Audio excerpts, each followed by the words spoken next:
don't really need to do my introduction. I'll be your hype man. I'll be your hype man. That's the best I've heard it. Hi, good day. How are you?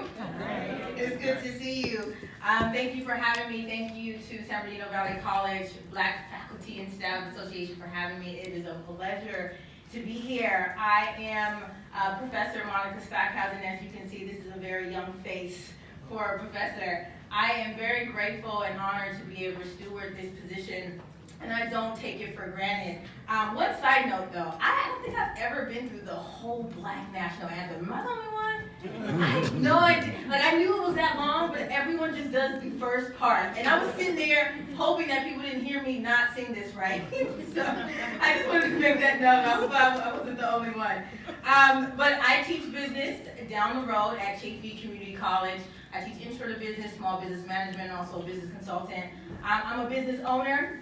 I own the social enterprise Nerdy Girls Rock, and we are a personal and professional development company in which we develop women who identify as nerdy, awkward, introverted, shy, brilliant, clever, and intellectual to be confident, skillful, and economically independent.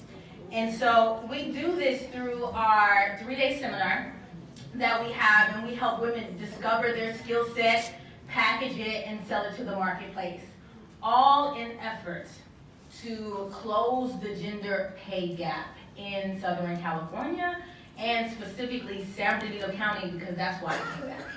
Okay? And yeah, you can clap. That's coming back. So through my work in fighting for equality, right? And most of you know as public servants that you can understand the sentiment when I say that sometimes I underestimate the unique challenges that are the causes that we fight for. And I ended up learning so much more about the cause than I bargained for. And because of this, I found a deeper level and relationship with this cause that turned this cause from an aspirational passion to a committed lifestyle. And it's interesting because the causes that we tend to be drawn to are they usually don't have an easy fix to them. It is usually deep-rooted in some type of legal or racial complexity, and it's surrounded by emotions, and sometimes emotions that it's hard to explain. But somehow we seem to be connected to our causes in a way that we have the perfect amount of patience, ability, and capacity and skill set for the cause. Take my cause's complexity, for example.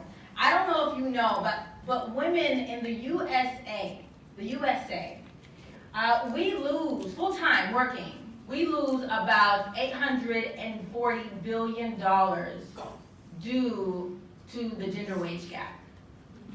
And in California, for women working full-time, we lose about $78.6 billion. On average, the median income for a woman here in Southern California is around $43,335. The male annual full-time working is $50,562. That's a $7,227 wage gap, which means that women are making 86 cents of the dollar that men make. And of course, because this issue is and causes are complex, we know that this wage disparity impacts women of color very differently. So whereas white women make 86 cents, Asian women make 72 cents, Black women make 63 cents, and Latinas make 43 cents. And we know that this data persists across industry, across occupation, across education level. Because the alternative conversation that we have about this is, well, maybe women should not major in sociology or psychology, but that's not the issue, right? That's not the issue here. And so these numbers are quite odd because I don't know if you know, but women make up 50.8% of the U.S. population, and we earn 60% of the undergraduate degrees, and 60% of all master's degrees. We earn 47% of all law degrees, and 48% of all medical degrees. And we earn 38% of all MBAs, 48% of specialized master's degrees. We account for 47% of the U.S. labor force and 49% of the college-educated workforce. And yet, although we are as prepared and as educated as we should be, as of 2016, women just hold 18% of the Standard & Poor's S&P 1500 board seats, and just 25% of executive and senior official and manager positions, 9.5% of top earners, and 6% of CEOs in S&P 500 companies. Yes, my cause is complex, and it is very easy to get bogged down by the statistics, especially when we don't see who is behind the scenes working and building and fighting for this cause. Now, I love people who are behind the scenes, okay, working.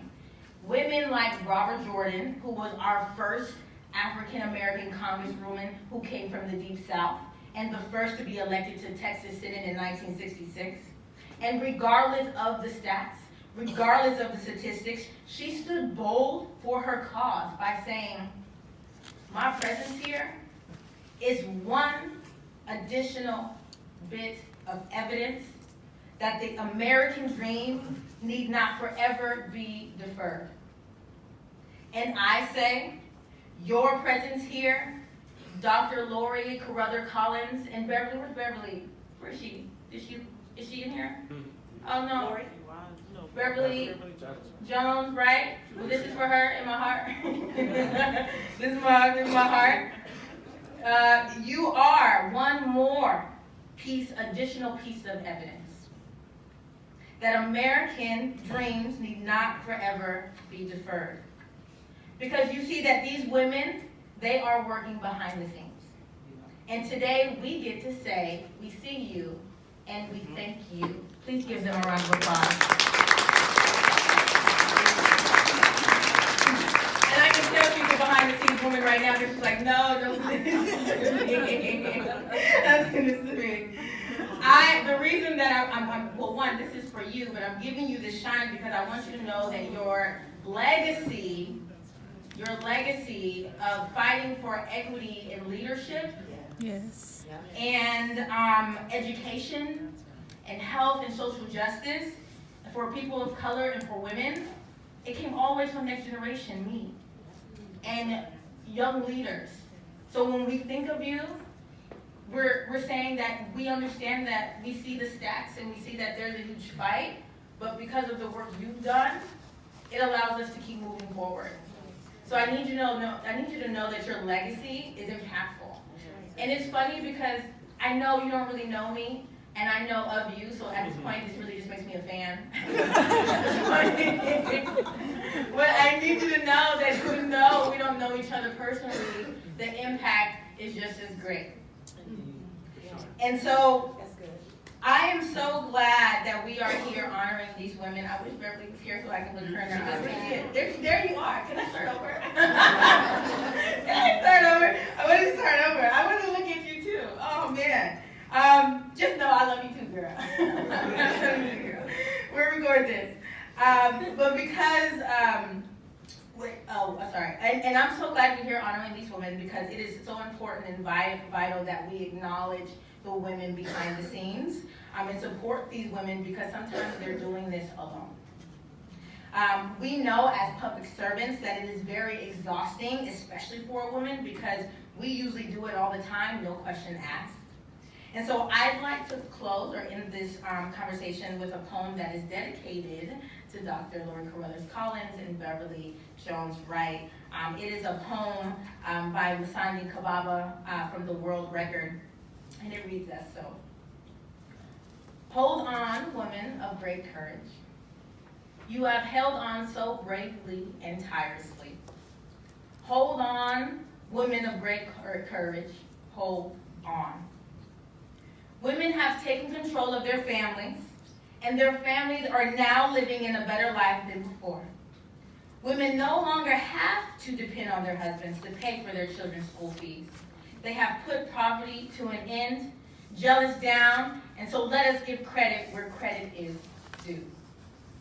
Women of this country, you have become the breadwinners for your families, and you do not ask for any favors, but sought for space to nurture, grow, and blossom in all areas of life. A sister, a daughter, a mother, a grandmother, a business owner, a teacher, a nurse, a director, a coordinator. The list is endless.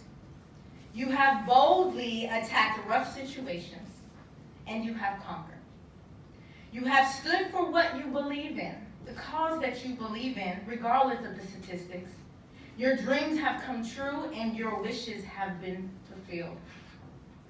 Hold on, women of great courage. Hold on. We support you. Continue, women of great courage. Continue holding on and never giving up.